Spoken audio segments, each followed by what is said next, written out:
ಆಶಾ ಭೋಸ್ಲೆ ಅದ್ಭುತ ಕಂಠಸಿರಿ ಹೊಂದಿದ್ದ ಖ್ಯಾತ ಗಾಯಕಿ. ಆಶಾ ಭೋಸ್ಲೆ ಎಂದರೆ ನಮಗೆ ನೆನಪಾಗುವುದು ಅವರ ಮಧುರ ಧ್ವನಿ. ಆಶಾ ಅವರ ಜೀವನ ಸಪ್ತ ಸ್ವರಗಳ ಹಾಗೆ ಲಯಬದ್ಧವಾಗಿರಲಿಲ್ಲ. ಆಶಾ ಅವರ ಜೀವನದಲ್ಲಿ ಅಪಸ್ವರಗಳು ಕೂಡ ಇದ್ವು. ಆಶಾ ಜೀವನದಲ್ಲಿ ಅವರು ಎದುರಿಸಿದ 5 ಕಷ್ಟಕರ ಕಣ್ಣೀರಿನ ಕತೆಗಳು ಇಲ್ಲಿದೆ ನೋಡಿ.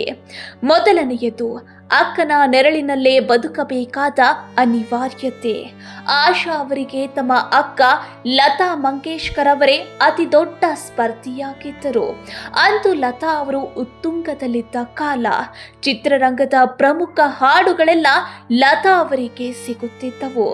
ಆಶಾ ಅವರಿಗೆ ಕೇವಲ ಸೈಡ್ ರೋಲ್ ಅಥವಾ ನಾಯಕಿಯ ಗೆಳತಿಯರಿಗೆ ಮೀಸಲಾದ ಹಾಡುಗಳನ್ನೇ ನೀಡಲಾಗುತ್ತಿತ್ತು. ಲತಾ ಅವರ ನೆರಳಿನಿಂದ ಹೊರಬಂದು ಸ್ವಂತ ಗುರುತು ಮೂಡಿಸಲು ಅವರು ದಶಕಗಳ ಕಾಲ ಹೋರಾಡಬೇಕಾಯಿತು. ಎರಡನೆಯದು, ವೈವಾಹಿಕ ಜೀವನದಲ್ಲಿ ಕಹಿ ಅನುಭವ. ತಮ್ಮ 16ನೇ ವಯಸ್ಸಿನಲ್ಲಿ ಆಶಾ ಅವರು ಮನೆಯವರ ಇಚ್ಛೆಗೆ ವಿರುದ್ಧವಾಗಿ 31 ವರ್ಷದ ಗಣಪತ್ ರಾವ್ ಭೋಸ್ಲೆ ಅವರ ಜೊತೆ ಓಡಿ ಹೋಗಿ ಮದುವೆಯಾದರು. ಆದರೆ ಆ ಜೀವನ ಸುಖಮಯವಾಗಿರಲಿಲ್ಲ. ಅಲ್ಲಿ ಅವರಿಗೆ ದೈಹಿಕ ಮತ್ತು ಮಾನಸಿಕ ಕಿರುಕುಳ ಎದುರಾಯಿತು. ಅಂತಿಮವಾಗಿ 2 ಮಕ್ಕಳೊಂದಿಗೆ 3ನೇ ಮಗುವನ್ನ ಹೊಟ್ಟೆಯಲ್ಲಿ ಹೊತ್ತ ಸ್ಥಿತಿಯಲ್ಲಿ ಅವರು ಪತಿಯ ಮನೆಯಿಂದ ಹೊರಬರಬೇಕಾಯಿತು. ಮೂರನೆಯದು, ಆರ್ಥಿಕ ಸಂಕಷ್ಟ. ಪತಿಯ ಮನೆಯಿಂದ ಹೊರಬಂದ ನಂತರ ಆಶಾ ಅವರ ಮುಂದೆ ಇದ್ದದ್ದು ಶೂನ್ಯ. ಕೈಯಲ್ಲಿ ಹಣವಿರಲಿಲ್ಲ, ತಲೆಯ ಮೇಲೆ ಸೂರಿರಲಿಲ್ಲ. 3 ಮಕ್ಕಳನ್ನ ಒಬ್ಬಂಟಿಯಾಗಿ ಸಾಕುವ ಜವಾಬ್ದಾರಿ ಅವರ ಮೇಲಿತ್ತು. ಜೀವನೋಪಾಯಕ್ಕಾಗಿ ಅವರು ಸಿಕ್ಕ ಸಣ್ಣ ಪುಟ್ಟ ಅವಕಾಶಗಳನ್ನ ಒಪ್ಪಿಕೊಳ್ಳಬೇಕಾಯಿತು. ಆ ಸಮಯದಲ್ಲಿ ಅವರು ಅನುಭವಿಸಿದ ಆರ್ಥಿಕ ಮುಗ್ಗಟ್ಟು ಅವರ ಜೀವನದ ಕರಾಳ ದಿನಗಳು. 4ನೆಯದು, ಗಂಡನ ಅಗಲಿಕೆಯ ನೋವು. ಆಶಾ ಅವರ ಜೀವನದಲ್ಲಿ ಸಾವು ಪದೇ ಪದೇ ನೋವು ನೀಡಿದೆ. ಅವರ 2ನೇ ಪತಿ ಖ್ಯಾತ ಸಂಗೀತ ನಿರ್ದೇಶಕ R.D. ಬರ್ಮನ್ ಅವರ ಸಾವು ಆಶಾ ಅವರನ್ನ ಕಂಗೆಡಿಸಿತ್ತು.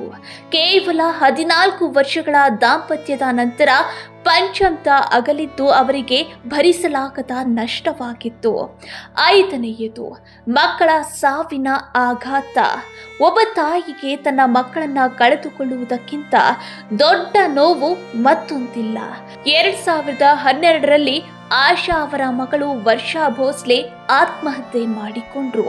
ಅದಾದ ಕೆಲವೇ ವರ್ಷಗಳಲ್ಲಿ 2015ರಲ್ಲಿ ಹಿರಿಯ ಮಗ ಹೇಮಂತ್ ಭೋಸ್ಲೆ ಕ್ಯಾನ್ಸರ್ನಿಂದ ನಿಧನರಾದ್ರು. ವೃದ್ಧಾಪ್ಯದಲ್ಲಿ ಮಕ್ಕಳನ್ನ ಕಳೆದುಕೊಂಡ ಈ ನೋವು ಇಂದಿಗೂ ಅವರನ್ನ ಕಾಡುತ್ತಿದೆ.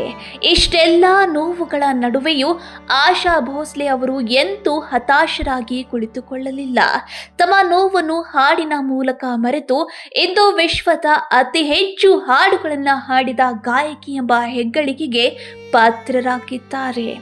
ಅವರ ಜೀವನ ಸೋಲೊಪ್ಪಬಾರದು ಎಂಬ ಪಾಠಕ್ಕೆ ಅತ್ಯುತ್ತಮ ಉದಾಹರಣೆಯಾಗಿದೆ.